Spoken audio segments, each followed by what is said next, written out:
Good evening, everybody. What's up? What's up? What's up? Welcome to another episode, number 45. Wow, we are so freaking close to episode 50. We might have to do something for episode 50. I don't know what we're going to do, but we're going to figure it out. Welcome to a Stoked podcast. My name is Javon Stokes, aka Mr. Opinionated, most opinionated. I've decided that's what I'm going to call myself. Really? Especially after That's today. What we're doing now? Especially after today. If y'all didn't see, well, I'm gonna get into it. But I am Javon Stokes, writer, artist, creator of Heat and Strong. What's up, Danny? And then this to my left is Mr. Jamari Stokes, professional hater. Yes. And educator of young minds. It scares me to death every day. Welcome to a Stoked podcast. But yeah, welcome everybody. Like I said, this is episode 45. I was just talking about being the most opinionated. That's because it was a lot of debate about the whole Black Panther and Danny, he ain't on yet. We'll ask you a question later. There's a lot of debate about the Black Panther Captain America image. And I found my way in it, but I told people they weren't going to like my opinion. But whatever. Yeah, you'd have to explain this to me because I know nothing. I'm not getting into it. We got guests, man. I you know me. I ain't trying to get all into that. Maybe I'll talk about it on top 5. Maybe I'll talk about it on top 5. Maybe we might talk about it on this show later. I don't know, but I don't want to keep these people in these gentlemen in the back for too long. So again, I apologize to the guest. I usually do a flowery introduction. And I got caught up in doing some work today, but I'm going to do it off the dome. All right. I want to introduce everybody to someone who, in my opinion, probably got the most swag of any comic book creator out today. This man, the first time I met him and went to his table, it was like cell after cell after cell and so much high quality looking products, especially Acolyte. He is a producer, he is a publisher, he's a writer, he's a creator, and I come to find out the man is actually doing music. So I can't wait to talk about this with our special guest, the one and only of Konkret Comics, Mr. Lonzo Star. What's up, man? What's up? Hey, bro. What's good? I appreciate that that glorious intro, man. I'm just happy to be here. Big fan of your show. As always, I'm always tuning in to the drama. You know what I'm saying? So yeah. Well, welcome. But before we continue, you bring it on somebody. So if you want to do your intro, I do, man. One of our newest family members to the Konkret Comics universe, my man Jari is in here, creator and writer of Deja Vu, live in the scene, man. He's fresh out the locker room, ready to start the game. You know what I mean? All right. Let me do this. There we go. We gonna shift it this way. We're gonna put y'all gonna dominate like Georgia did the other night. Yes, sir. I'm extremely excited to be joining this fantastic family. Konkret Comics definitely welcome me in. Much love. Hey, we appreciate you coming on. As Lonzo told me, this is the first time he's actually speaking with Jay, and so I thought that was interesting. And at least I like that my show can bring people together. So, crazy, man. But welcome, man. You know me. I've only known you for actually the first time I talked to you was on Top 5, and then we connected on Facebook, and then. You know, if you haven't seen it, you know, that we posted a picture up. You know, I got to meet Lonzo in person at Baltimore Comic-Con, which was really cool. I feel bad though because we were supposed to go have dinner, but y'all kept falling asleep. Hey, bro, it was long days, man. Long days with minimal eating in between of the, working. Oh, you got to eat. Oh, you got to eat? Barely. We barely got to eat. I was eating chips, man. I was eating potato chips and trying to drink water because there was nothing but soda there. You know what I mean? So, and shout out to Danny J. Quick. I see him in the chat going ham. First of all, I never let you die in Fortnite. Stop that. You know what I'm saying? Stop that. But, yeah, I definitely got you, man. I could definitely get you a Konkret shirt in purple. All right, but yeah, I mean, I did appreciate, you gave love the first time, we met, like, me forever. Came by the booth, we hung out for a little bit. I was hoping that we could hang out for a little bit more, but I'm pretty sure we're gonna cross paths uh, this year, because I know you're about to be at a bunch of different cons, and I'm about to be at a bunch of different cons. So, Oh, for sure, man, for sure, bro. So, as most of the people know, when I do uh, this show is about getting to know people's journeys as they go into whatever particular profession or artistic endeavors that they decided to go into. So, I usually start off with with a very similar question, and seeing as that you gentlemen clearly are in comic books, uh, when did your love of comics begin? Whoever want to go first. Yeah, I could take this one first, man. So for me, it really started, man, when I was a kid. My uncle, he actually introduced me to the format. He was big into it, and he was an artist himself. So he was heavily into it, creating characters from him. I actually drew my first one back in grade school, about 19 years old. All my classmates went crazy, right? So, this is back in the day, straight pen and pencil, colored pencils, passing around the classroom, getting that buzz going. The love of superheroes definitely kicked in for me. Started all off with Power Rangers. As I got a little bit older, I actually got into movies, screenplays. So I got heavy into to writing that type of thing with another concrete creator, and I had a script that I had laying around. Man, I just wanted to do something with it. I thought his project was pretty dope. He kind of walked me through the process of how he got it, and he connected me with Lonzo, and the rest was kind of history for me from there. But that love of that art form, that media, never really dies, and kind of bubbled from a kid for me, and as an adult. So definitely appreciate the opportunity, and appreciate the. Oh, you freezing, Jay. All right, well, his signal, that's all right. His signal probably catch up. Lonzo, tell us about your love of comics, man. Where'd that start? Man, I've been a big fan of comics literally my whole life. I can't even lie. I was never like one of those people that could quote like the issue number and stuff like that. I just knew what I knew. You know what I'm saying? Yeah. But yeah, now I would say the first superhero to me, and I mean it's kind of funny, but first superhero I was introduced to was like Bruce Lee, probably. You know what I'm saying? I looked at Bruce Lee like a superhero, you know what I mean? And then, it kind of Kung Fu was kind of the beginning. Like Bruce Lee and Van Damme and all those guys was like the goats to me. And then we started learning more about, watching movies like Big Trouble in Little China and stuff like that. You start seeing like that supernatural superhero type thing. And I always knew about Superman, Batman and stuff, but I say in the early 90s when the X-Men cartoon came out, that was like the pinnacle of life at that moment. You know what I'm saying? X-Men cartoon, the Spider-Man and the Fantastic Fours, the Batman cartoon and Justice League. So, growing up in the 90s, it was all about them cartoons. The cartoons kind of molded us more than the comics did. We had comics, but we could watch it as well. So usually that was a lot of our choice to watch the show. When we got older, we started wanting to know the history and started reading more. But yeah, man, that's pretty much how I kind of lifted off, man. It's real. I always find it fascinating, and it happens every week. Every time we have somebody from the comic book industry, for the most part, when you ask them where the love affair came from, they talk about they liked comic books when they were younger, but when the 90s hit and them cartoons hit, it was like, Jamar, you okay? Yeah. Oh, I thought you were frozen.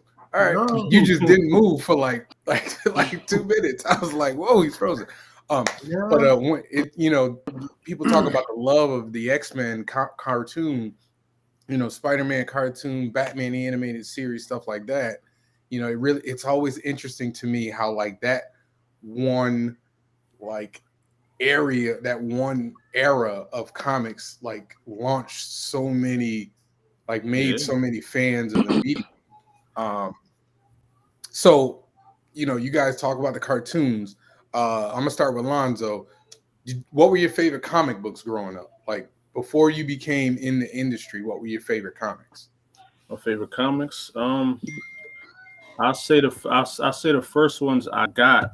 I don't think my mom knew what she was buying, man. But I don't know if y'all remember, but you can get comics like in the supermarket sometimes. They'll be on the stand, Yeah. like right in the little aisle. So my mom, she used to just bring home Spawn and Max. I don't know if you know, Max was one of the ones I read a lot of. She used to bring home like Evil Ernie, stuff like that, like some of the most demonic things. But I don't think she knew what she was bringing me. You know what I mean? No clue. But no clue. those are like some of the first ones I had. But the first one I like really loved was it was an Incredible Hulk one. I remember I was at the shore with my cousin, and it was a comic book shop, and my Uncle Mike, he took us in the comic shop, and he told me to pick one out, and I saw Incredible Hulk. I said, this boy look a little interesting. So I picked them up, and I read it, and I said, oh, that's dope. But my favorites probably be Silver Surfer, Daredevil, Superman, and my favorite as I got older was Martian Manhunter. Really? That's the first. Yeah, That's I'm definitely a big first. Martian Manhunter, man. Okay. Well, Yeah, yo, Danny's, Spawn, Danny, she didn't know, man. She Danny, didn't know. it doesn't surprise me that Danny's mom would not buy him a Spawn comic book. All she wanted me to do was be quiet and just go off the room. You know what I'm saying? So Spawn was it. You know what I'm saying? You know, I used to buy when I was buying Spawn. I mean, I was a little older at the time, so I was just buying them off the rack. Yeah. I didn't care nothing about the story. Like, I'll be very honest with you. I was like, this art is amazing. Same as me. Same as me. I was saying it to somebody, like I was never really into the Spawn story. I just like his aesthetic. He looked dope, but I never really dove into the story. I think his comic books to me are kind of boring sometimes because it's a lot of lore. It's not too much action all the time, but when the action does start, it gets crazy. But Spawn, for the most part, is just a lot of story. I mean, a lot of lore. And if you're really into the character, you'll dive all the way in. You know what I mean? Right. Jay, you have any favorite comics growing up? Yeah, man, growing up, one of the first for me, Gambit, like immediately became one of my favorite characters. For some reason, I just thought he was one of the how it set up. Felt like was pretty slick. That was one of the things that struck me. You know, with the cartoons that was out, big into the Batman, big into the first, and then from there, Batman became my guy. Like Batman was my guy pretty much since. Jay, are you using your cell phone?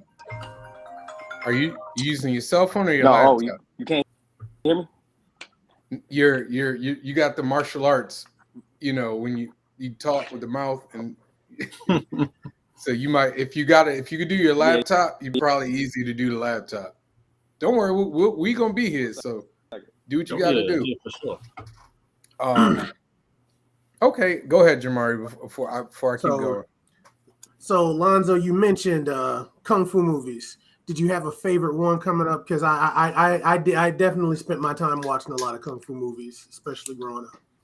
So, you know, all the generic ones, the Into the Dragon, Chinese Connection, the Five Fingers of Death. But when I went over my uncle's house, you know, he was diving into them. The ones that he didn't tell his sister. Shaw Brothers. He was, you know, one. I don't even really know their names. I just know a lot of them. Wu-Tang was always right. All the Wu-Tang stuff. That was a lot of it was Shaw Brothers based. Exactly. You know what I'm saying? And I don't know if y'all remember, but Kung Fu used to come on Sunday. Saturday. Well, for us it was Saturday. Well, yeah, it came on. It came on Saturday as well, but it definitely came on Sundays too. Oh yeah. And it was just, you know, it was a dope moment. You know what I'm saying? for real. I was very curious when you said I was like kung fu movies, okay? Because Yeah. when you're doing those deep dives into that stuff, and if that's an influence, you were probably watching 36 Chambers, 36 Chambers, man. Kid with the A Golden whole- Arm, stuff like that. So those are the Yeah. kind of like, and like you said, those characters, Bruce Lee, they were kind of like superheroes in their They're like own right. superheroes, They were man. my personal favorite will always be Five Deadly Venoms. Yo, yeah, no, five Deadly Venoms is dope, man. I got a nice little collection here, but I wanted to start really buying more of them DVDs just to have, because I feel like, kung fu movies are some of the greatest stories ever told. They're straight to the point, simple. You know what I'm saying? I And they noticed get you you seem to off, like the man. action-packed stuff. So Yeah, and I'm saying, for me, growing up with my dad, he's a big Star Wars guy, so I was big on the Star Wars and Star Trek guys, and that's where y'all see my love for space and the cosmos. That comes from my pop. When it comes to the fighting, that's my mom's brother. He was all in the kung fu, had he had all the Ninja Turtle weapons on his wall. So me and my brother used to be in there with the nunchucks, getting it in.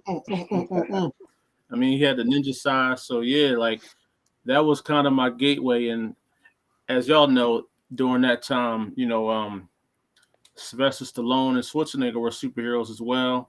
Hulk Hogan, those kind of were like superheroes to us back then. They looked like superheroes, you know what I mean? they And definitely look that action figure aesthetic that exactly. Yep. And I mean, stuff like that. The Kung Fu made it very easy for us to fall in love with Ninja Turtles because they were Kung Fu. Oh yeah, Um, oh yeah. and when you just keep diving into it, like our influence comes from that type of realm. You know what I mean? Oh yeah. So as you were growing up, did you know any creators? Were you following like, okay, I like this person's art or this person's writing? Like, did you have anybody that you like?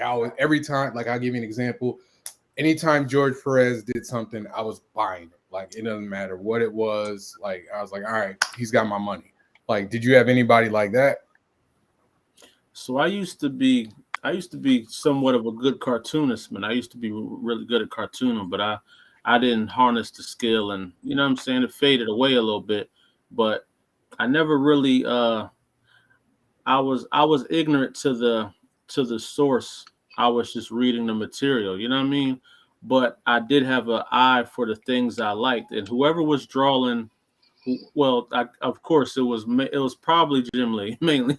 Jim Lee's probably Everybody loves you. who I liked the most, and whoever was drawing Superman back then. I don't know who was drawing Superman then, but I liked him That's a a lot. few people. It was Dan Jurgens, John. Yeah, yeah, Can I pronounce his yeah. name? Tom Whoever Grummett. whoever's drawing Superman, and believe it or not, I used to have a lot of Wolverine and Deadpool books. So whoever was drawing Wolverine, I like that style a lot. Back then, it was probably the Kuberts, Okay, Adam or Andy Kubert. They were around. Well, you talking the 90s? bro. In the '90s, I think Wolverine has some of the best art because he was always fighting Sabretooth or Omega That was Red. probably Mark It was Silvestri. always dope. I Yeah. think that was Mark Silvestri. I'm almost certain. In the 90s, it was a lot of Mark. Jay, Okay. did you have any favorite artists? No, no, I can't really say I had any favorite artists. It was like I said, growing up, I was really heavily into the Batman, and so at that age, I wasn't really paying attention. Really about following the story and diving deep into the backstories and things like that. I think I've Okay. been invested in that piece of it. Yeah, I mean, Even to this day, man. So I'm sitting myself 10 pages into the book, and I barely looked at the art, so I kind of got to flip back. Yeah, same as me. I think I started caring about. I think I started caring about the artist around the time that I knew that I wanted to do it. Like that's kind of where I went. Like it was like, all right, I kind of want to draw comics. Who the hell drew this?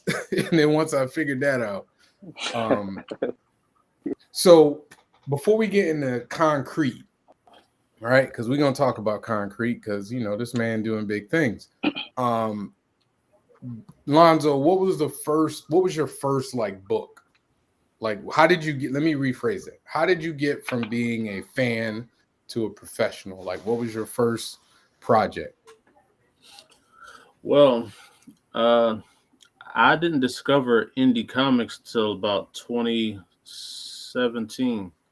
Yeah, 2017. I ain't know there was regular people like us just doing comics, man. I knew nothing about that.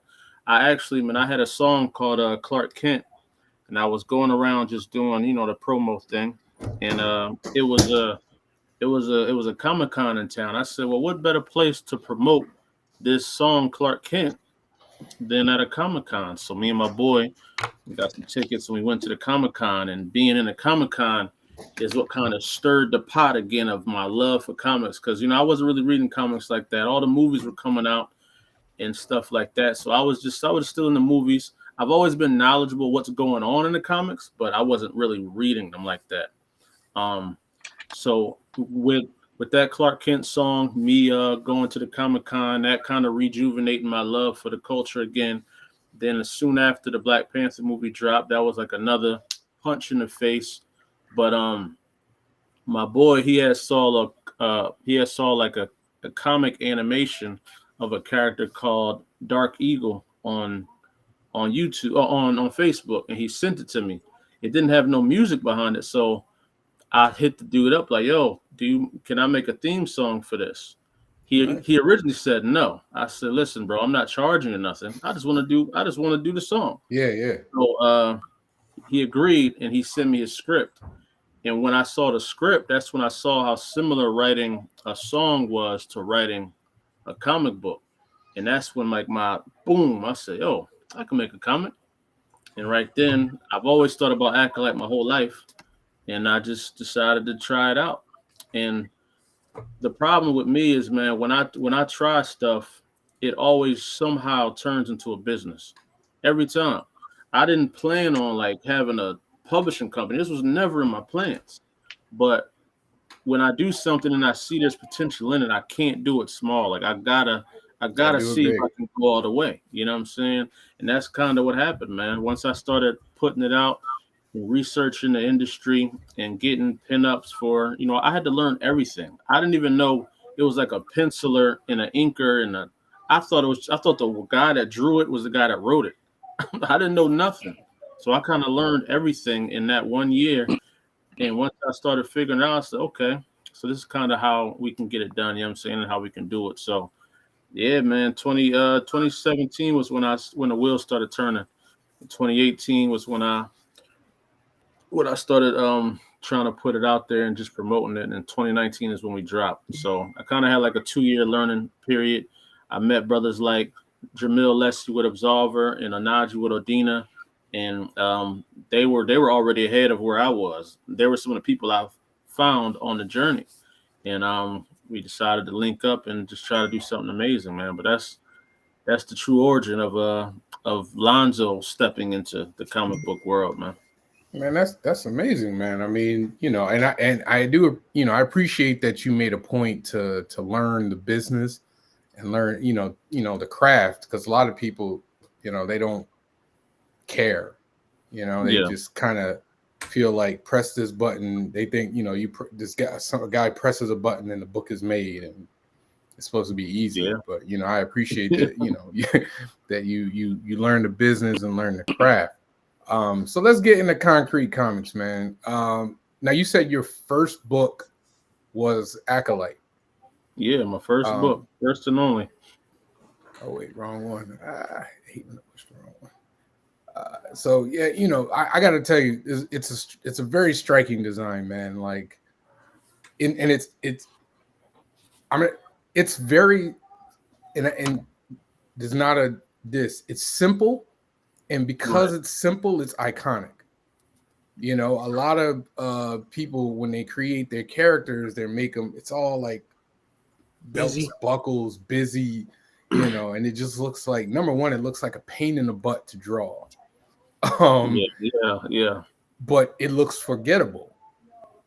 And I think people don't understand that many of the best costumes, are memorable because they're simple and they're easy to look at and they're easy to remember. And so when I saw it, like the first time I saw your book, because I didn't even see your book when I met you, when we talked on Facebook, when I started, once I saw you in person, not even that. When I saw it, you were promoting it on Facebook. I was like, wow, man, that's a damn good design. Like I was actually pissed at you because it was so good. I appreciate that, man. Yeah, tell us about how Acolyte came about. The creative process, the creative team on the book. Tell us about Acolyte. Give us the pitch.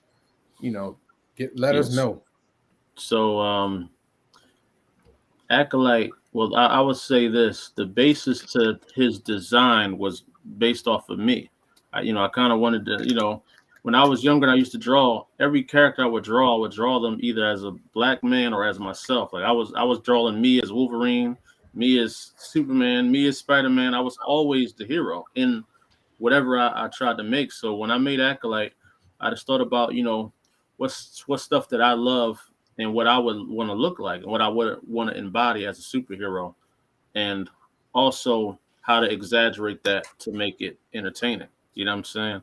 So when it come down, the first thing I knew he was going to have on a hood, because I love wearing hoodies. I always wear hoodies. You know what I mean? And I just thought it was cool, man. Like I feel like when I wear hoodies myself, I feel like I wouldn't say it's like a security blanket. I just feel like I'm in my own zone. You know what I'm saying? And I concentrate. I think well. So, but yeah, that's kind of where the design came from, where the name came from. I used to be an acolyte in church, and acolyte basically we're the ones that we kind of set the table for the pastor to come out. You know what I'm saying? So y'all see us before you see anything. So what better way to start the universe than with the acolyte? You know what I'm saying? But then I just had to put a twist on it and make it relatable to the actual, cosmos, and go to other, intentions on it. And even with the symbol that I got on, see, I mixed a little bit of the church in there, but I molded it into something that you didn't see, which this actually means the universe and how we're all connected at some point into the universe. And that's why he is the supreme. You know what I mean? So yeah, but that's basically, where Acolyte came from, how he was designed. He went through like two different designs. Originally, he was going to be like a street level character, kind of like a Daredevil. Okay. Same and everything, but I was talking to my boy Naeem, who was kind of with me in the beginning to really mold him into what he is. He knows I love the cosmos. He said, "Yo, you might as well just take it up all the way up top, man. How you want it to, bro? Don't dumb yourself down." Because back then I was dumbing myself down. I was thinking like my original plan was to make Acolyte and then sell him to DC Comics. That's where I wanted him at. But me wanting to be independent wouldn't allow that to happen. So once I started thinking of that, and I wanted him to be, as powerful as I saw myself, that's just how I created him, man. All right. Well, before your question, just give a shout out. Who's the artist on Acolyte? So the main artist to Acolyte is my man Bruno Lima. We worked a lot of years for him to really get perfected in Acolyte, and he knows the world. He knows what I like. He knows how I like the hood to be. I don't have to tell him nothing. Even our last issue 5, I didn't even write it as a traditional script. I didn't write like panel 1, he's doing this, panel that. I just wrote an outline, and I let him have free reign of it. And you did the Marvel method where you just like I just did the outline. Yeah, that's called the Marvel method. Like you Yeah. just tell the story and then you let the artist kind of divvy it now, up. And I saw that he's even way more into it now, because now he feels like he's like, I know what you want to do, so I'm gonna draw this, draw that, boom, boom, boom. But all that came from us building a relationship to know each other, and he knows what I like. So now I rarely say nah, change that. You know what I'm saying? So yeah, that's awesome. Go ahead, Jamar. So, what are some of the themes of your comic, and what are some of the conflicts? Those are the key. Those are a lot of times key parts of what makes a good story and a good character. So the biggest doubt for him comes from just him realizing that he's human. He knows he's human. He doesn't look at himself as a god that he's been explained to be, a part of. So self-doubt is one of his main things. He's always second guessing himself. He's always thinking, why me? Am I going to be enough? And through that, you see him conflicting with sometimes he's overconfident, and then other times he's like, he's battling with that. And him battling with that can be his death or our death if he comes across the right villain. You know what I'm saying? So he got to be on top of his game at all times, because he doesn't know how important his existence is for the universe itself. He shares for those who don't know, Acolyte, he shares the DNA with an ancient celestial being, one of the beings that was created during the Big Bang. And that's where his energy, that's where his power comes from. And he shares DNA with that deity. And that deity is training him to be an infinite supreme like they are. But he's like, yo, I'm just a human, man. I'm just a cat from Sapphire City. I love my people back on Earth. Like, why should I care about this whole universe like that? But that's what he's learning to be and learning to become. Okay, that's a good pitch. Oh, hi, Auntie. That's my auntie. Up, Auntie. Auntie. So let's talk about Konkret, man. When the first time I met you in person, I was like, man, this dude got a team. Like, I was kind of jealous. He got like 3-4 people back there, man. And I'm going back to my table with nobody. So I was just like, all right, cool. How big is your team, man? Because, I'm looking and I see quite a few people, quite a few heads with you. Oh, yeah, man. Well, every character you see is another creator behind it, man. So we're just a big family. Like, we're like a record label, man. A bunch of different artists and creators all under one house, man. And we're spread all over. Like my man Jari here, he's in Chicago, with Lyle's in Chicago. Onadi's in Atlanta, Jamil's in Florida. Me, I'm up here in Jersey with Danny D. He's right in PA. We got Carla, she's in Maryland. There's a lot of us, man, all over the place, man. We got Dave down in North Carolina. We got Organic Chrissy in North Carolina. I think I'm missing somebody, man. Oh yeah, man. We got Chris. I think he's in Detroit, if I'm not mistaken. So yeah, like we all over the place. So when we do cons, you might see me with whoever's in that state. So that's all right. Now, what's the format for Konkret? Is it like Image, where you serve as a publisher, but they just do the work and they keep the rights? So, like, how does that work? Yes, it's very similar to that, man. Everybody's their own boss. Everybody's their own creator here, and we collaborate with the publisher to come with the one mesh that we all agree on, and we put it out. You know what I'm saying? And Okay. and that's really what it is, man. We all are bosses and creators in our own right, and we all follow the lead of the brand. Awesome.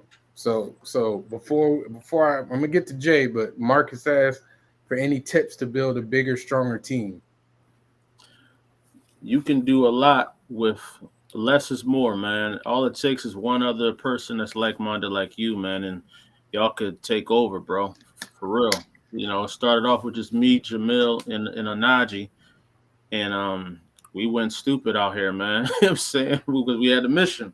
If you got a mission, bro, you can do a lot. But the best way I say to build a stronger, better team is to be a bigger and stronger example of what they should be like.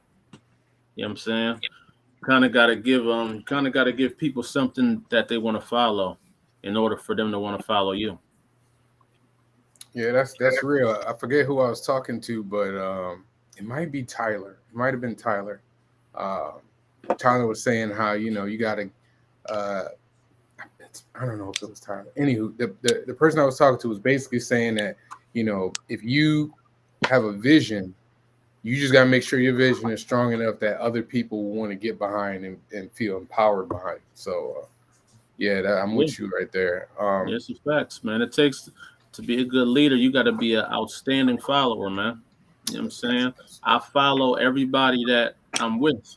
Everybody you see me with, I follow them at some point. I learn something from them. I'm not around nobody I can't learn nothing from. That's right. That's right. So we're gonna get back into Konkret, but we not gonna keep you now. Your boy now your boy Jay here has a title. Yes, sir. I have the image here somewhere. Do I have it? It's not here, is it? Nope.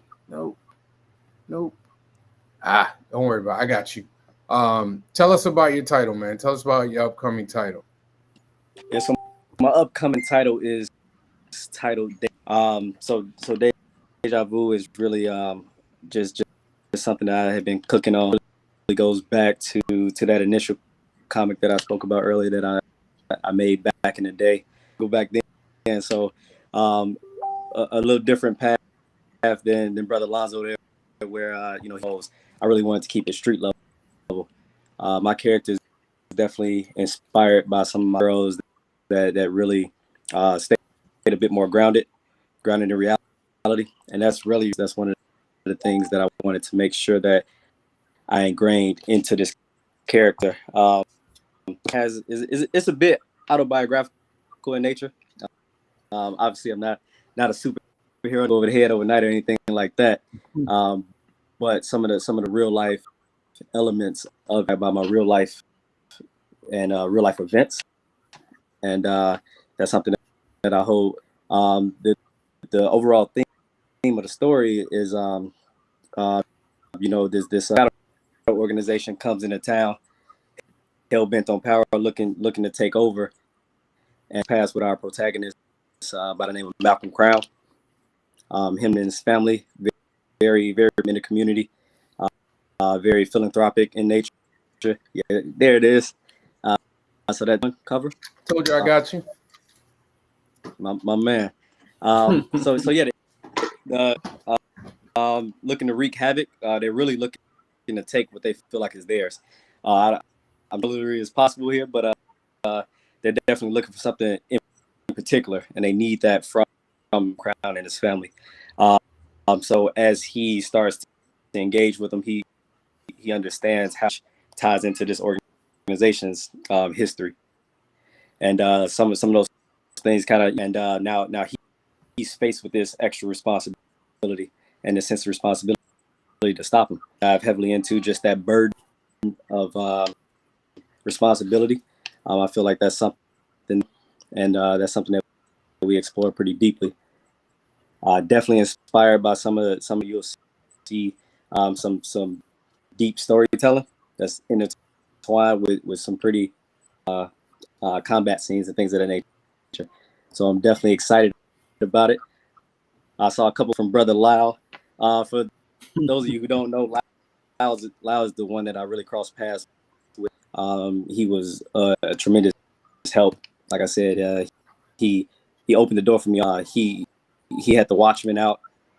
I ended up getting the Watchmen in hand, and I thought it was dope, and the rest was history from there. So as annoying as he can be from time to time, I definitely appreciate him taking some brothers like that to kind of reach back and kind of open the door for others. So just want to shout him out. If I don't, I never hit the end of it. So want to get that out there real quick. What's going on with you, Lau? Yeah, Hey, what's up, Lau? Lau is the little brother that I never wanted. You know what I'm saying? Never wanted, man. But he's out here. He's an award-winning writer, man. His first his web series of Watchmen was awarded a Glyph Award last year, man. So shout out to Lau, man. That's dope. Do it. There go the Watchmen right there. If y'all ain't seen it before, Yes, sir. one of many titles by Konkret. Go ahead, Jamari. Go ahead, man. So Jay, something I wanted to go back to. You seem to be pretty heavily inspired by Batman. Is there a favorite Batman story you had? Really for me, back into the comic realm. Once the MCU jumped, that also circled me back around to Batman. And so one of my favorites was definitely the Death in the Family. Okay. Interesting you mentioned that. Yeah, like that. For me, like it connected with me. I was like, man, that's some good storytelling right there. Things that I actually love right now. I got it laying around somewhere, but the new I Am Batman series, taking over the mantle And you know, for me, I got three sons, and that's why this book means a lot to me. To what Lonzo was saying, you know, I see myself in the art, and I want to be able to look out there and see myself as. That's one of the things that I appreciated about this new run. I feel like they're doing some pretty dope things. Being, you know, just a black guy in a Batman suit, but like he's really kind of evolving into the Batman. So that's what I appreciated about that run. One of the things that connected with me on Halloween, like, you know, I saw kids of all colors dressed up as T'Challa. Like, yo, like this is why this matters, right? This is why it means something to the community, to us. You know, we love to see that type of thing. So that's what kind of inspired. My favorite Batman stories, definitely Family, and then this new I Am Batman running up. Batman storyline. Awesome. Yeah, I mean, I'm with you. I understand that about, you know, wanting to see yourself in characters. Lyle say he's gonna dress up as Deja Vu for Halloween. You ain't big enough, man. He's not big enough, man. I mean, even for my book, you know, when people would see the cover of my book, they would always be like, "That's you, right?" And I would be like, in my mind, I'm like, "Yes," because he's a black guy, he has to be me, right? But no, seriously, I modeled the character after myself, so you know, whatever. Like we've all done it, but there's power in that, you know, and I love seeing, you know, black independent characters get shine. And you know, Lonzo out here, you know, putting shine on everybody's name. Apparently, I mean, we got look at this. We got Absolver, Decimation Earth. Is it Tenok? Yes, sir. Okay. Watchmen, Andy, Starboy, Sister Girls X, Sister Circle X. Excuse me. Yeah, Sister Girl. Acolyte. Is it Odina? So that's Odina and Kandaki. Okay. Yep. And then I saw this one, and I saw the artwork on it was amazing. And I know you had a Kickstarter for it, and I was just like, my goodness. Luna. Yep, Queen Luna right there, man. That I saw that, and I was like, yes. Let me pick up my definitely shout out.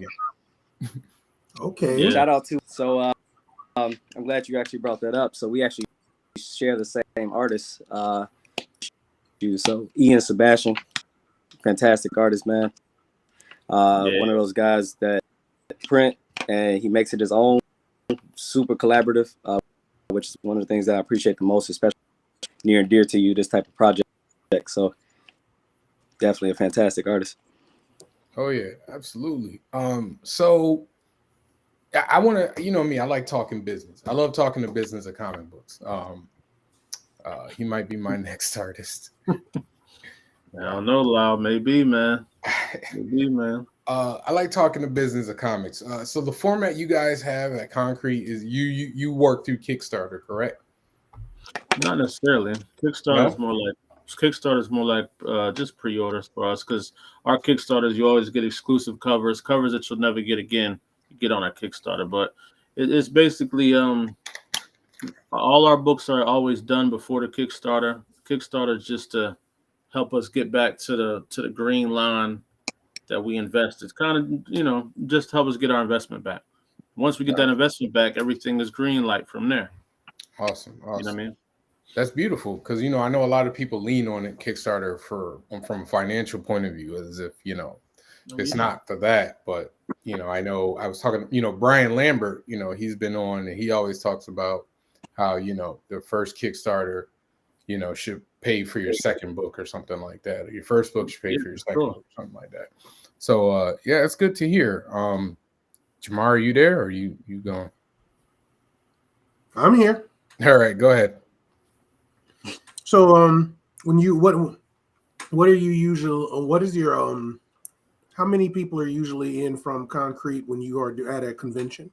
Is it consistently a large group of artists and creators, or is it kind of vary just depending on who's in the area? So when Javon saw me at Baltimore, that was me, Anaji, and the guy at my table, his name is Otis. He's Mhm. he's a super fan of Concrete, man. I met him online. He's been a super supporter of Concrete. We became friends. We played a video game together, and he's from Baltimore. So Nice. when I said, "Yo, I'm in Baltimore," he said, "Yo, I'll come help out at the table." He came through, and we show love, man. Carla's also from Baltimore too, so she was there in the building. But normally it just depends, man. We all kind of like nobody's forced to do Comic Cons.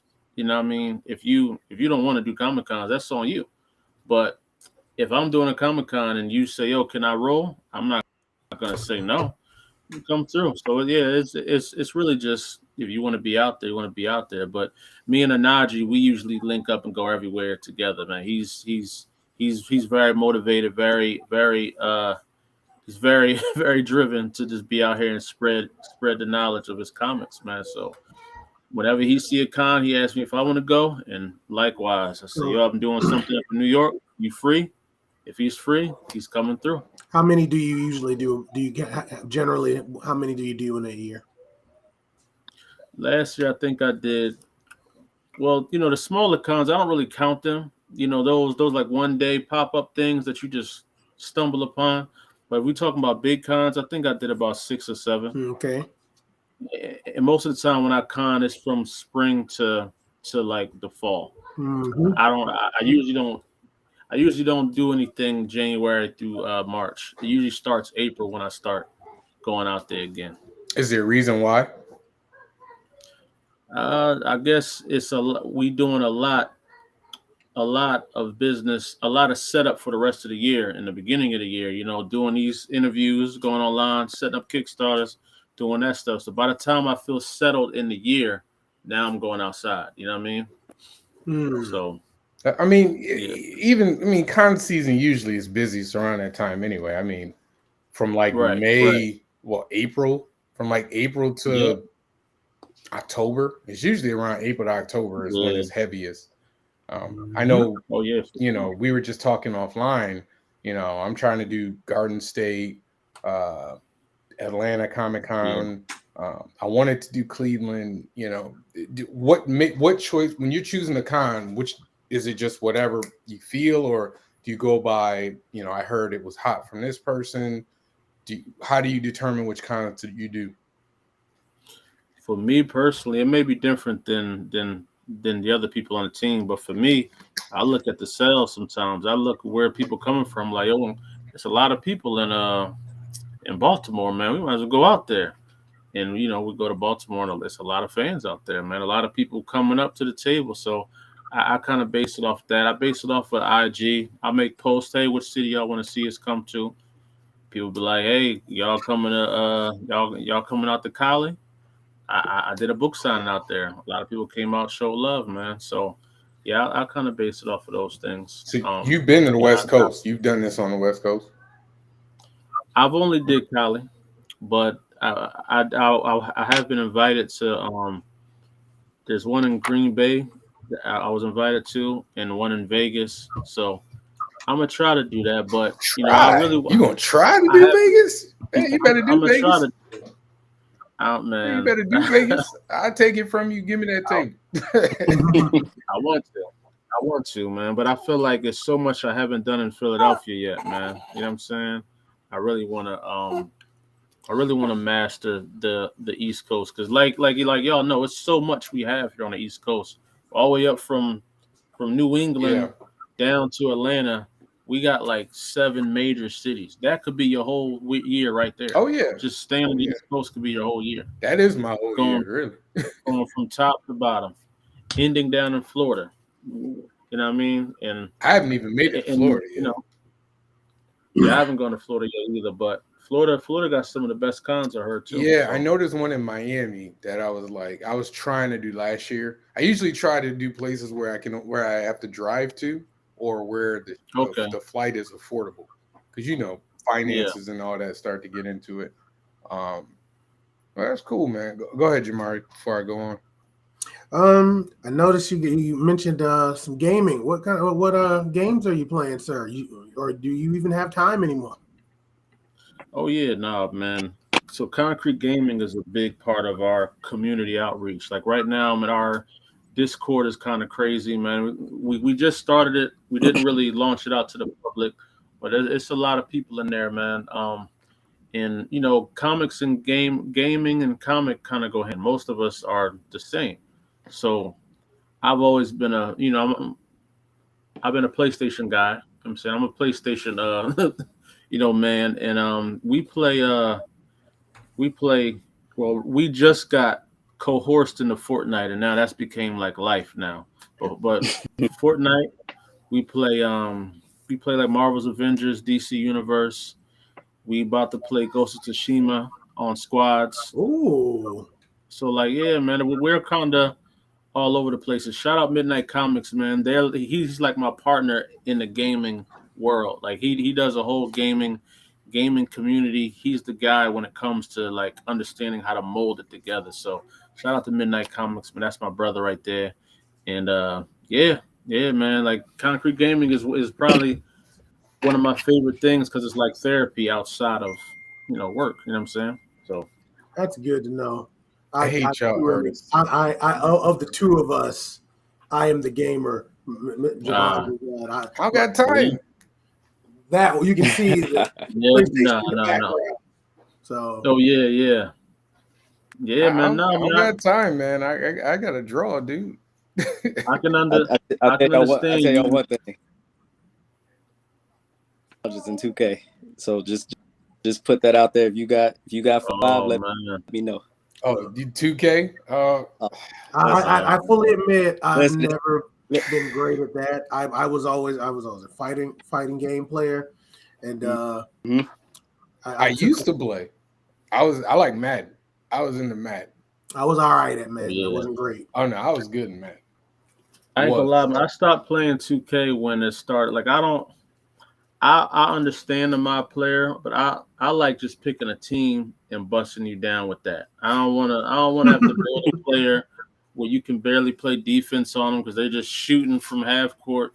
It's like it don't make sense. And then I'm not gonna spend a year building up a character just to have to start over. Have to do it all over again. I'm not doing that, man. You know what I'm saying?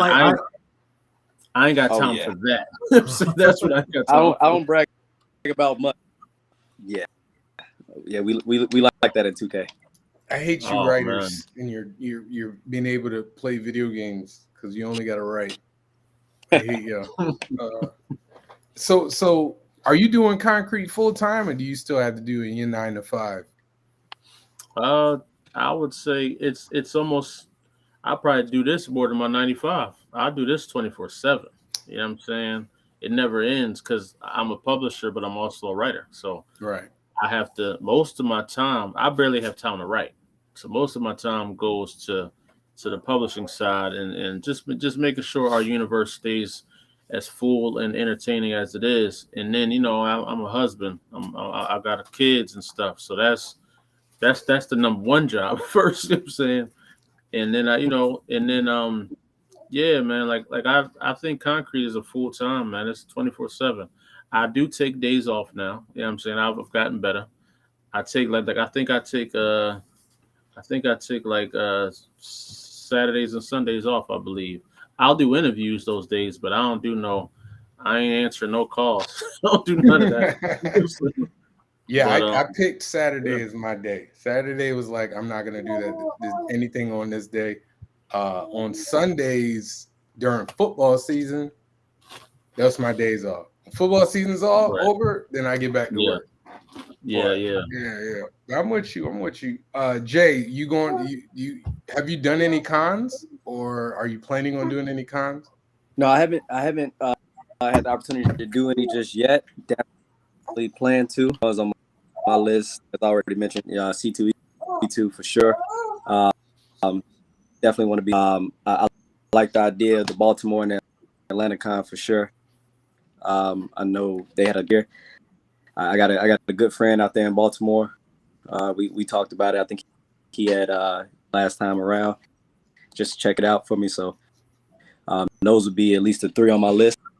Green, Brother Lonzo, if you end up going out there, definitely let me know. Because that's definitely a drive. Now where are you, Jay? Chicago.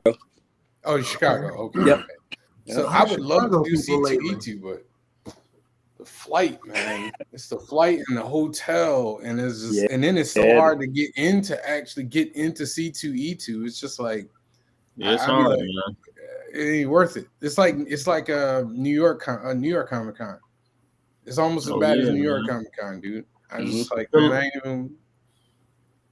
Yeah, Have you I done New York Comic Con yet? feel like the best way to do New York Comic Con is link up with like all of us know each other in here.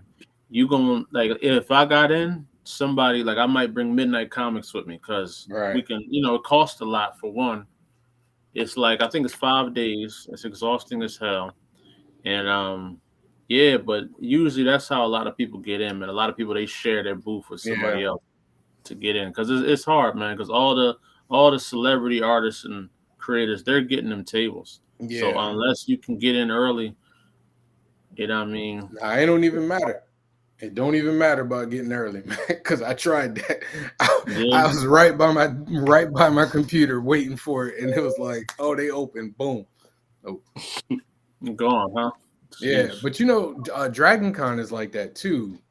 But they're a Yeah. little more. They seem to be a little more inclusive. Mm. I don't know if it's just because they have more space or what. I don't know if you've ever done Dragon Con, but it's really fun. It No, I is. haven't done Dragon Con yet, but I've been wanting to, but I ain't do it yet. It's pricey though. It's like $500 for a table. 500 ain't bad because it's some 3-day cons charging that, man. You know what I'm saying? That's true. It's That's some true. 3-day cons charging that. So for that con, 500 ain't bad at all because that's a 5-day con, right? Oh So that yeah. means it's about $100 a day. Oh no. I mean, it's pricey in comparison to like a 3-day con. But like I Yeah. understand why it's 500 because of the length of the con. Fingers crossed. I've been lucky enough that for the last 3 times I've applied to Dragon Con, I've actually gotten in all 3 times. Really? But I wasn't able to make it twice. So That's I just crazy. gave up my table. But I did do it once. So I'm trying my darndest to get in this time. Yeah. To because it's the problem. I've said this before. The problem with Dragon Con is they don't have deals with the hotels, so you paying full price. Oh yeah, Like no. whatever hotel you at. And I think it's usually Labor Day weekend, right? So Yeah, it'd be it's a big weekend every it's a year. big weekend, man. That's And usually the they kickoff know for that the college football season and everything else. kids going back to school and whatnot. So Oh yeah. Oh yeah. that's just a super hectic time in the year. You know what I mean? Yeah. So like for It's a that lot of one, fun, I though. usually like last time I did it, I had to, we did it as a family trip, but Mm. so it kind of worked out. But this time, I'm trying to get the hotel. I mean, the flight and the hotel super early. Yeah. Yeah, No, but you got to. yeah. Things would be more easy if it wasn't like that. But at Atlanta, we got a lot of supporters there, so we definitely try to do something there at least twice a year. There's plenty of events in Atlanta at this point because you've got MomoCon, you've got AWA. A couple of years ago, MomoCon had 2 separate events, and now you've got Atlanta Comic Con coming in. There's a couple of them that are starting up in the summer, so Okay. Atlanta's getting really busy when it comes to the convention time. Yeah, Oh, yeah. I like like I said, I like Dragon Con. I want to do more than one event in Atlanta, but like I said, for me it's to travel. But Yeah. that's why I try and stay in the Northeast. So like doing Philly Fan Expo Philly, that's easy. I can drive down. I would suggest if you're going to do another one, do MomoCon because there's a fair number I of think MomoCon comic takes people. place during another con though. It may be. It wouldn't surprise me because it's a pretty big. It's usually May. It's usually right smack in the middle of May, and it's a pretty busy time. So every It's time I go to it, 1450 at Dragon Con. Not for what do you call it? Hold on. See, Exhibit now booths. Sheesh. vendors. I think me and Midnight was talking about this the other day. I think it is like around that price, man. All right, so I can tell you what it is. So it depends on what you do. Oh wow, it is $14.50. So they jumped it like that? 1450 is Ooh-wee. kind of crazy. Wait, dealer tables. I'm looking for that can't be right. That's Artist to vendors table. That's a big jump. That's okay. All right. Oh wait. No, this is wow, 1450. Yeah, I can't do that. Yeah, nah. That's crazy. Because 1450, you gonna want to make that. You got to tax that in with the hotel and the plane, Everything. and what you eating. You know what I'm saying? Somebody said Sheesh. dealer table 6 to 8. Dealers tables. Y'all might see me at MomoCon. You know what I mean? I know, right? MomoCon ain't charging you that. I'm gonna tell you that right now. I don't play that. MomoCon That's ain't charging crazy. you. The only con I'm doing something for ain't that charging you price, that. it gotta be a local con if I'm gonna be spending that price. I ain't traveling there to do that. Even a local con for $14.50. That's a lot, man. It is, but at Nasty. least you ain't gotta pay for the Hotel and everything Like else. I'm Hotel driving and back flight. home. Yeah, it got to be like downtown Hartford. I'm driving back home right after that. Right, I'm driving right back home. I ain't spending no money, nothing. Well, gentlemen, I have a question about the convention aspect. So this is my second year doing a one day. I throw one day. What I do is I throw it out of the high school I work for. It's a big venue space, and I'm inviting high schools to come in, bring their kids in. So we have that. We have an audience, and I'm trying to build that up. So what would you say would help bring in people like yourselves? Because right now, the way I'm putting it is, I'm not going to charge you for the table space because this is my second year starting out.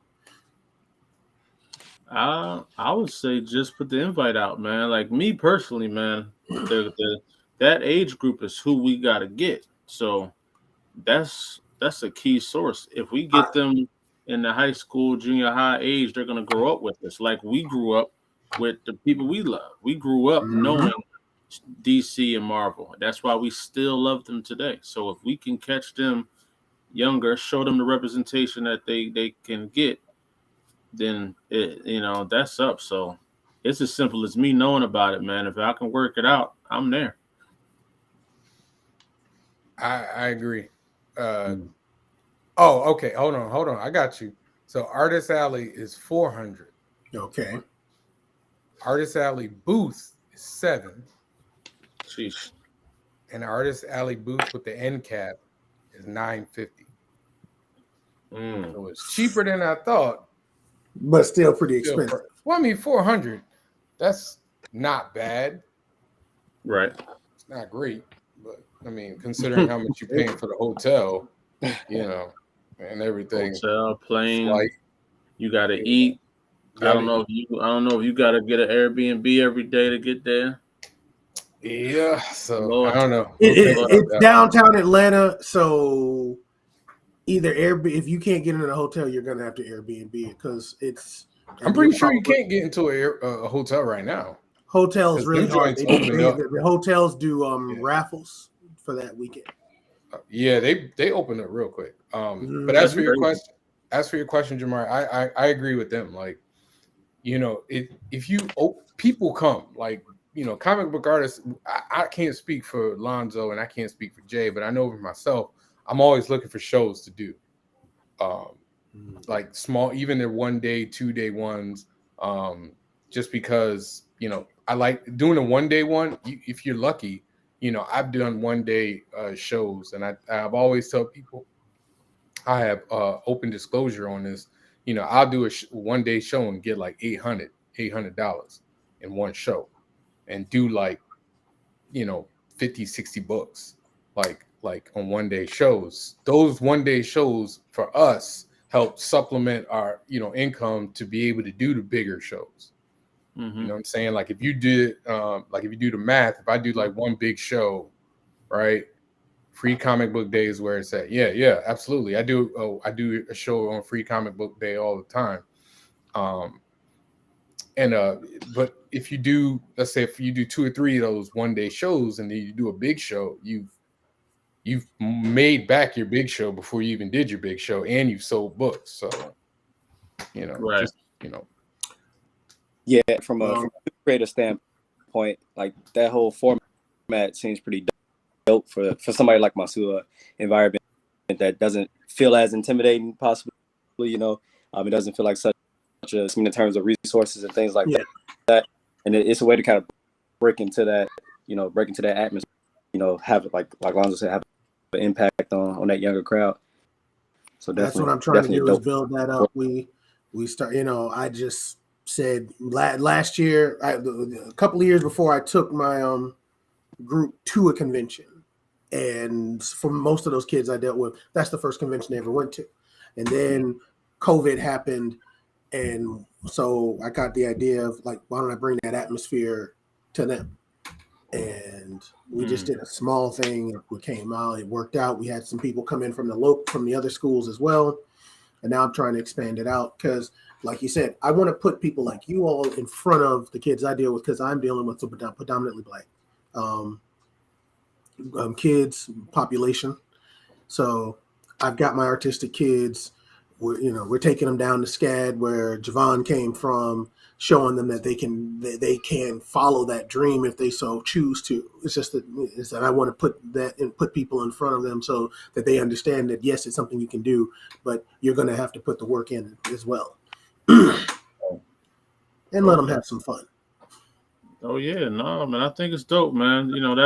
Those are always the best impacts, man, at these cons is when you do see a parent with their kids and their kids are just their eyes are wide open, like, yo, this is dope. You made this? You're the creator? This is a new character?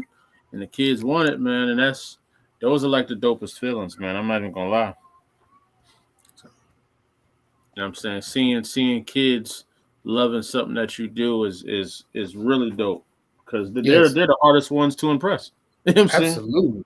Absolutely. Especially because the younger generation, and we were talking about this previously on that round table show, previous generation is kind of falling in love with anime. And right. So they can be, believe it or not, they're a bit jaded with superheroes. So if you can get them to be a fan, yeah, that's what I'm dealing with. It's my club started out with just anime club, but we've expanded it since then. And so these kids I'm trying to keep comics in the classroom so that they know they can see these people and they're like, oh, who's this? I've got Javon's in there. I got a couple other people I bought. And that way I can show them that these creators exist. These people are making the stuff that they want, that they see people like them in comics. I think that's dope, man. You know what you should do, man, for your kids so that they can kind of be introduced to them? Create like a Dropbox that we all creators can drop a book in there. They can have free access to it and read what they want. Then by the time we come down there, they're like, yo, you wrote that, you wrote such and such. Then now, you're giving them an alternative. It'll be free for them to read. And then they can come when they see us, they can get the extra books, see what they like. They could ask us questions, but they'll already be familiar with us. You know what I'm saying? That actually is a good idea. I can keep that around for that sort of thing because I do, like I said, I got physical copies, but that wouldn't be a bad idea. I can share that around. I can show that to. Oh yeah, that works out. Well, yeah, for sure, man. I'll be down to throw some books up in there, brother. I throw one in.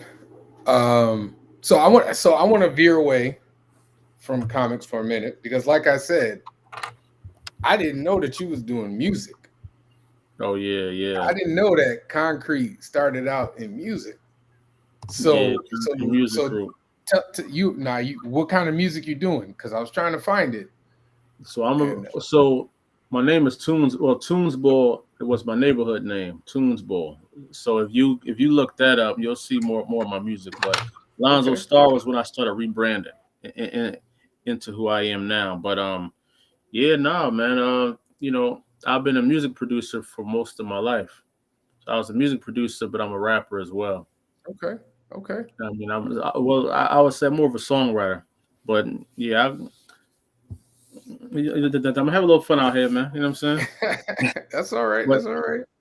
But see, I had to choose between the two, because I can't go hard in both at the same time. I had to choose which one was going to be the better outcome when I started getting into comics, and I chose comics. I took a break from the music, and I chose comics to build it up. And now that I feel I'm where I want to be, sort of in the comic realm, I can start putting out the music that I wanted to put in. And just like we talked about the gaming, music goes hand in hand too. Most of our fans are hip hop fans, and they like rap, so we can provide that as well. So I'm trying to create that whole pocket concrete nation community. We got the gaming, we got the books, we got the clothing. Now we got the music for y'all too. And I'm gonna start signing our artists again, producing some and do stuff like that, man. So we're just gonna, I really just want to create my own village, man. I'm not, I never wanted to be famous or nothing like that. I just want to be around people that love me. That's it. No, That's it. Lonzo want to be a boss, yo. He want to be trying to be the boss.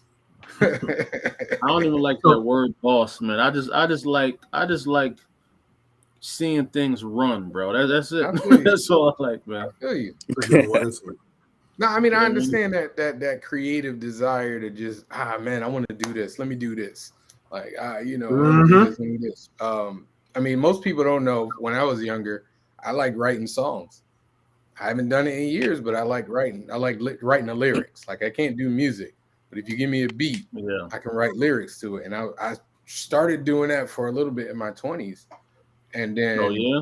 and I was doing the singing on it, and then I was Oh like, man. I had to make a choice because I was around that time that I was trying to decide. All right, am I like you? Am I going to do this comic book thing or am I going to do this music Yeah. thing? Had And had to you know, decide, man. Because yeah, you can't. It's hard to do both, man. Just like you, it's probably hard to be an artist and a writer. I'm sure. actually, I don't think it's that hard. And I'm going to tell you No. why. Because I I said this before. Like I half write my scripts.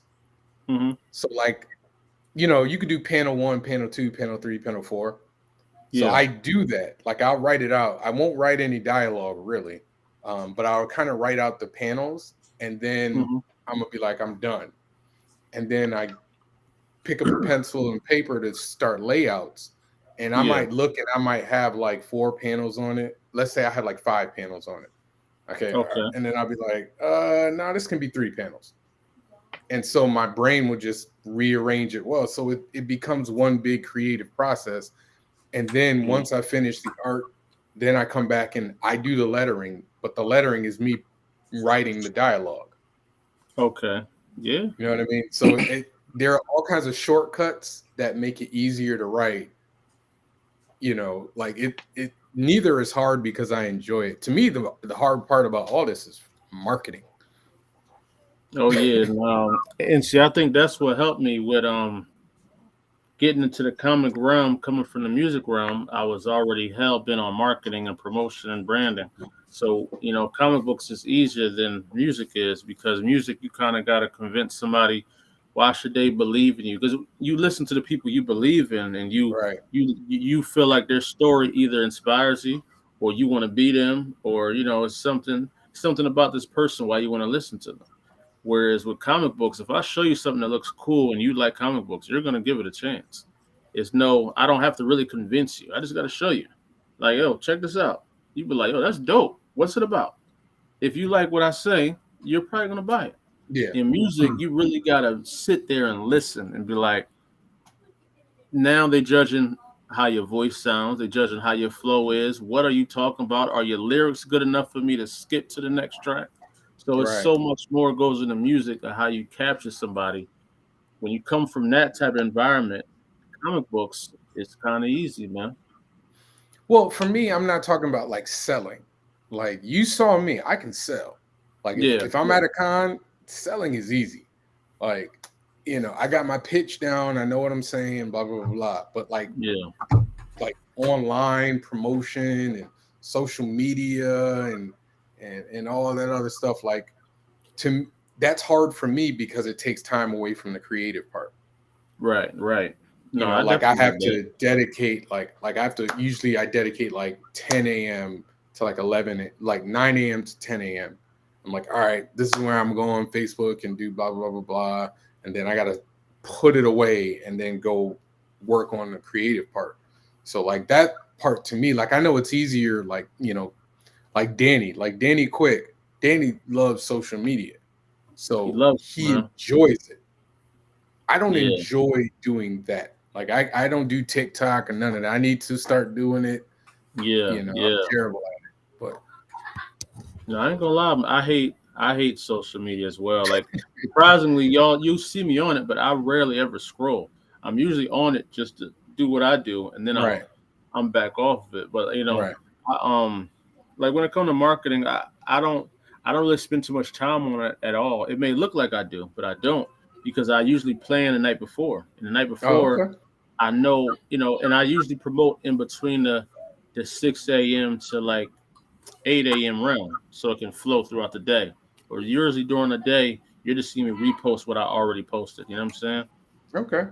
Do you So, have but yeah, somebody dedicated to social media or marketing, or is it just you? now everything you see is well, for concrete. Yeah, it's just me.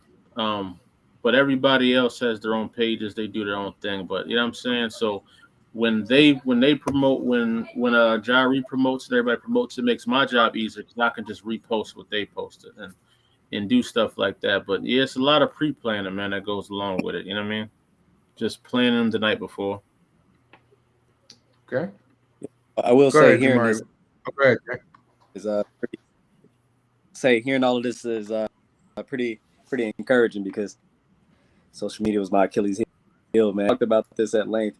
Yeah, at strong arm meetings to get back on Facebook and things like that, and enjoyable part of it for sure. Definitely dive Hmm. into the creative piece more so. Than appreciate you brothers kind of touching on that a little bit because, like I said, for a new creator like myself, it's a necessary evil, I guess you could say. But Right, right. we kind of I mean, Yeah. these podcasts, like this podcast, top five, podcasts, it helps me do it, right? Like it gives me an outlet, an easier outlet, because I can talk. Mhm. But creating this thing where I got to put it on Facebook and making a funny TikTok so somebody can follow me and you know like or whatever. Like that's hard. Like I can talk. Like I'm good at making like a post that people will have a conversation about on Facebook. Mhm. That ain't really that's promoting me, but it's not really promoting my book. But for me, most of my sales come in cons anyway, or within the first month and a half of when I release a book. So, I mean, I don't know how concrete works, but I know that generally Yeah. for me, you Bree, I know, need you to quiet down, man. You real loud. Oh yeah, for sure. Sorry about that. I had to tell my daughter to be a little quiet, man. She over here yelling all in the other room, man. that's all right. I'm surprised my son hasn't made an appearance yet. Might be the first episode he hasn't made an appearance. No, it's funny. It's like every time they know they can be anywhere in the house. They're right here. Why? Why? You know what I'm saying? Why? Yeah. It makes no sense.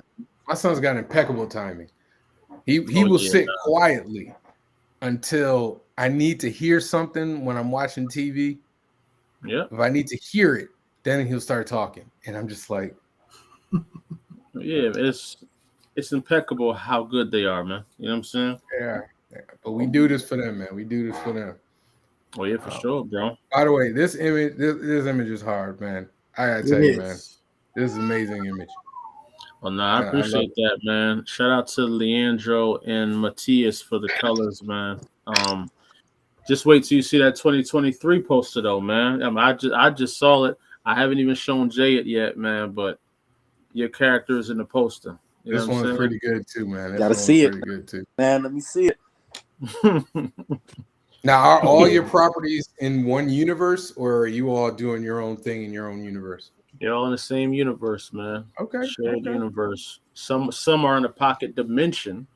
Some may be in an alternate reality, but we're all in the same universe. Good. So Gotcha. it allows for crossover whenever you feel like it. Mhm. Okay, all right. Exactly. Okay. Because I didn't want, starting off, I didn't want to do the crossover thing early or nothing like that. Because I wanted every character kind of build on their own. I want every character in Concrete to be its own flagship. I don't want the Batman syndrome. You know what I mean? Where like I feel like DC feels like every book needs to have a Batman feature in it, and that takes away from the other characters, man, because they don't get a chance to shine. So I want Deja Vu and Watchmen, and I want Tinnock and all them guys to build their own fan base and following. So then when we do a collab, it's gonna be huge. People gonna be like, that's that. I mean, that's kind of what I wanted, man. I didn't want nobody to not have their own spotlight. You know what I mean? Okay. All right. So we winding down. So as everybody who watches the show knows, at the end of every show, we do a top 5. Pick a topic, do a top 5. I never know the topic until literally the time that I'm about to tell you. So I can't even cheat for myself. This is not an argument. Top 5. This is not top 5. Me, Danny, and Morgan, where we got to kill each other. This is very, this is conversational. So you guys said that a lot of the stuff that got you into comics was around the 90s and the cartoons. So we've done this top 5 before, and mine is probably going to change again. But that's okay, cool. We're going to do it again. Top 5, and both of you got to give you a top 5 in no particular order. So don't have to worry about number 1. Just tell us your top 5 favorite 90s cartoons.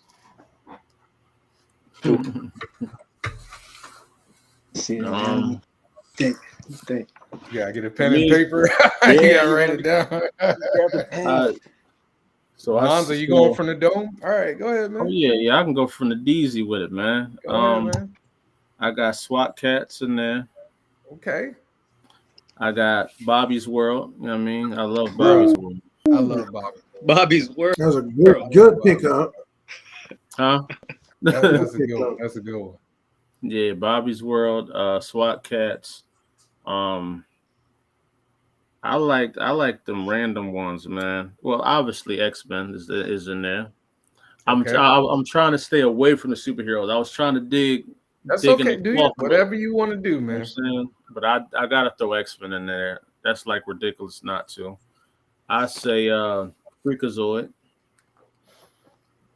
I don't think this cartoon would be able to survive in this world right now, but definitely I was a big Johnny Bravo fan too. You know what I'm saying?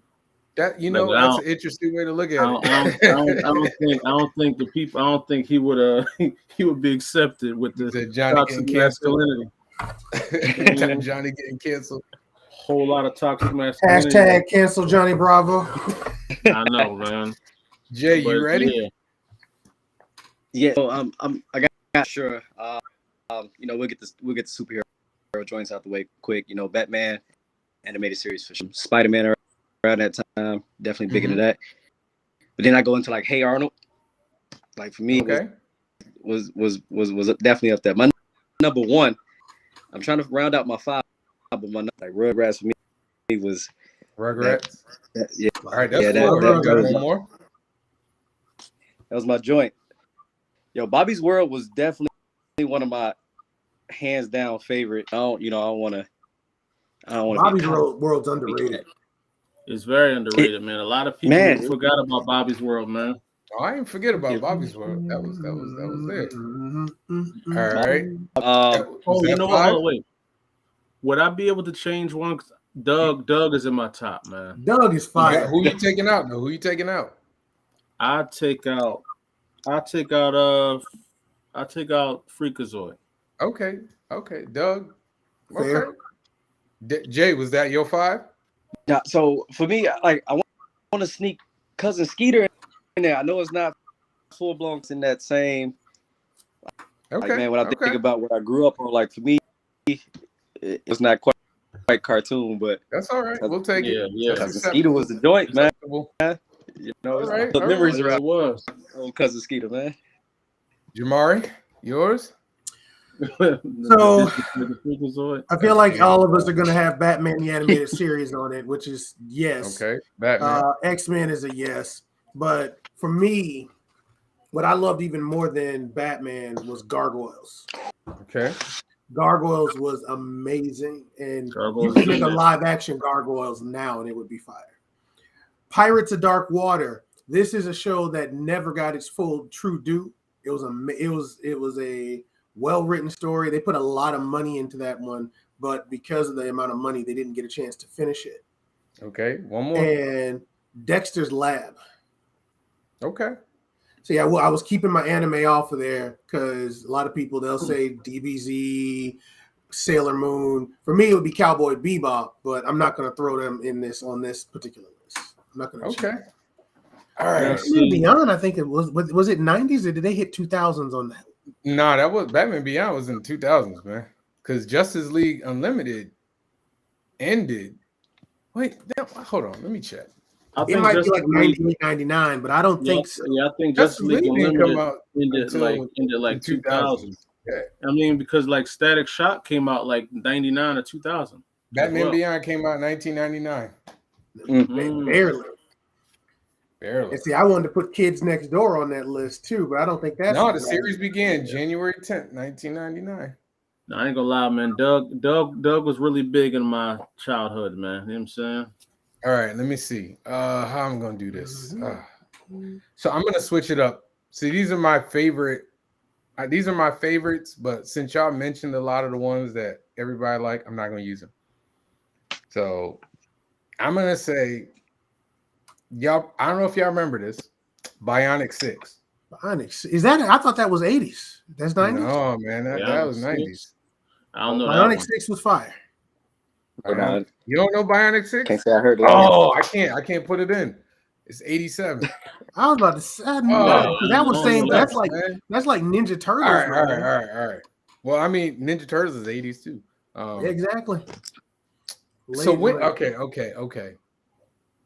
Oh, do y'all remember? I can't remember if this is 90s or 80s. It might be 80s. This is gonna mess me up too. Gummy Bears? Might be late. Is that 80s? I remember it, but that wasn't on my listy, bro. Skino. I know, but I loved Gummy Bears, man. I love the gum. Oh, 85 too. Sir. God, 85. oh, okay, all right. Yeah. I'm blurred. All right, so this is killing me. No, it's not. I did like Ronin Warriors. Ronin Warriors was my gateway. Okay. Ronin Warriors was my gateway into anime. I would say the same for me too. I'm not a big anime guy, but that's kind of where I was introduced to it. I'll say Pirates of Dark Water. I honestly, that Beast Wars and all that stuff that came out like after I kind of stopped watching cartoons. Believe it or not. Yeah, I was a big fan of Ed and Eddie too, but Ed and Eddie was that like was after my time too. a little bit later. You know what I'm saying? But I watched Beast Wars. I watched everything they got, everything you saying, Fourth Wall. I watched it. You know do y'all remember a show called this is probably the 80s too. Dang, I got You know what? I would would add. Everything I would have say is in the 80s, dude. I would have added to my list What Ren show? and Stimpy. I would have added Ren and Ren and Stimpy. You know? Stimpy. That's a good one. And I would have added stuff like I would have added Daria in there, stuff like that. I never got into Daria, man. I never got into. Mario I was gonna say Kart. Captain N. I love Beavis Captain and N. Butthead. We used to watch Beavis and Butthead was in there. Captain N, but that was 89. But I'm gonna allow it. Magic School Bus? Nah, negative. Real Monsters. See, all these shows like Ed, and Eddie and Real Monsters, a lot of that stuff happened. Real like Monsters came out around the same time as Rugrats, though. Like right before or right after that. Like it was like maybe second round right after that stuff. But even Rugrats, when did Rugrats come out? How I look at it, 90s. Like 96 maybe. Yeah, but it was like I was a teenager though when Rugrats came out. I think Rugrats dropped around. Nah, it couldn't have been teenagers, bro. It was like mid 90s. 91. 90s. Yeah. Okay. Early 90s. I feel like back then, I could say Rugrats. Then. I feel like back then I was more of I was a Nickelodeon boy, and then I was a Cartoon Network boy. So I didn't really watch nothing that was on Disney like that. I watched Fox I watched them Jones, but Oh, I didn't really watch Disney at all. Ren and You know not Ren and Angry Stimpy, Beavers? Chippendale was Chippendale's fine. Rescue. Chippendale was lit. Big Okay, Chippendale's Rescue. which was the better Disney show from that? Because there's like a solid 4 shows. I mean, Disney I like came out. Tailspin. Tailspin was one of my favorite Tailspin shows, was man. nice. Yeah, Darkwing Oh, Duck. Darkwing Duck. Darkwing Duck I put on Yeah. my list. Animaniacs, that was a good one. That was a good one. Animaniacs was lit. Animaniacs was lit. But the thing is about like the Hey, Cartoon Pinky and the Network. Brain? Pinky and the Brain. Pinky Yeah, and the yeah. Brain I didn't watch was the lit. show Pinky and the Brain though. Really? I watched Animaniacs, but like Pinky and the the Brain show actual was show Pinky and the Brain. I ridiculous. think I don't know when that came out, but I feel like that once again there was a time where I kind of like Fell off. like I well, wasn't like watching Pinky, cartoons all that much. Pinky and the Brain and Freakazoid, they came on the same block. It was like one would come after the other. Yep. So, and it would come on right after 95, school. yeah. So it came Like- out, I was like- 95. I was like 14, 15 at that time. I was kind of migrating away. No. I was born in 85, so that 95 I was only 10. So Right. I mean, I was watching a lot of that stuff at that time. I was getting it in, you know what I mean? Yeah, I mean, like I think Yeah, so that what's that? that was all me right there. Oh yeah. Even SpongeBob, man, to my heart, man. That No, I miss Sponge- that. people don't realize how long SpongeBob been around. SpongeBob been around. Yeah. for a long beyond time. my SpongeBob is after my time. I Oh, never yeah, got man. into it. I've watched episodes because I got a small child. I've had nieces and nephews and all that who watch Yeah. SpongeBob, and I be sitting there like, this is the dumbest thing I've ever watched. I can't even watch it. Like it don't make no sense. I'm like, this is a waste of my time. But hey, if y'all like it, everybody keep telling me you got to be either a child or high to watch it. I'm not a child and I don't get high. So Yeah, I only really watched it when I was with my younger, my cousins and my children. But I've caught myself sometimes just like, oh, that's kind of funny, man. I ain't gonna lie. See, I caught myself when I was watching Nickelodeon stuff, I was watching their live action stuff like Salute Your Shorts, Welcome Freshman, Clarissa Explains It All, those kind of things. I watched Clarissa. So I didn't watch the rest of that. all of those shows, Hey Dude, I remember all of those live actions. They were like the first ones really to kind of touch on it, and then Disney took it and ran with it. I watched Yeah, like Yeah. Goosebumps. I love Goosebumps. I like Goosebumps. That was They did Goosebumps before Goosebumps was there. Are You Afraid of the Dark? Are you afraid Yeah. of the dark? Yes, sir. that's what I meant. Are you afraid of the dark? That's what So yeah, like they did. There's a lot of that stuff that it's kind of like it was before its time, because now those shows would be normal. You'd expect the live action was almost more than the cartoons. Yeah. Mhm. All right, so we're not gonna hold you, gentlemen, because I know y'all got work to do. We appreciate you coming on. You Very wanna promote what you got coming out, where you gonna be, website, whatever you want to do. Now's the time. Oh yeah, man. It's your boy Lonzo Star, Konkret Comics, man. Just if you're not subscribed to the website, subscribe to the website. ASAP. We're gonna be releasing our quarterly schedules and our yearly calendar for y'all to see what's coming out, how to get exclusives, how to get the discounts. You got to be subscribed. How to get on our Discord. You got to be subscribed. And yeah, man, be on the lookout for all the new titles coming out. We got some news from the Deja Vu camp coming very soon, so be on the lookout for that as well. We're going to be talking about our first Kickstarter that's going to be dropping soon, and it's just a lot we got going on, man. And I hope to be on here a lot more, because I got like 5 other creators I got to bring on, brother. You know what I'm saying? Holla at me, man. Listen, I'm 2023 schedule is wide open, bro. It's wide open. If Relax, man. Yeah, man, just holler at me, man. So listen, if you're listening to this and not watching, go to Konkret Comics, KONKRET comics.com. That's where you can find out all the good stuff, including Acolyte, Deja Vu, and every other title they got. I'm sure Lonzo's going to be at a bunch of cons. I know we already talked about it, so if you heard it, you'll be there. As always, you can go to visuallystoked.com to get my stuff, to get heat, get strong. We got the collection, the volume 1 collection, where you can get the first 3 issues plus the graphic novel. It's 150 pages. It's a whole lot of content there. You can also, where I'm going to be opening up the pre-orders. So if you haven't gotten Heat #1, you can get that. You can order Strong #1, Strong #0, excuse me. You can get that. And I very soon I'm going to be opening up pre-orders for Heat #2. That's the cover for it right there. And as always, if you want to support the show, feel free, scan the Cash App, donate to the cause. We appreciate everything we get. Once again, thank you to Lonzo Star, Jay Cecil. That's what you want me to call you? Because that's what you got for your name. No doubt. Yes. All right. I want to thank y'all for stopping by. And please come on through again. Let us know when you got projects coming out. We love to talk. We love to talk with, folks doing stuff in the comic book industry as well as others. Thank you once again. This is Jamari Stokes, for joining for another episode of the Stoked podcast. Creative talk of creative people. Y'all have a great weekend. We'll see y'all next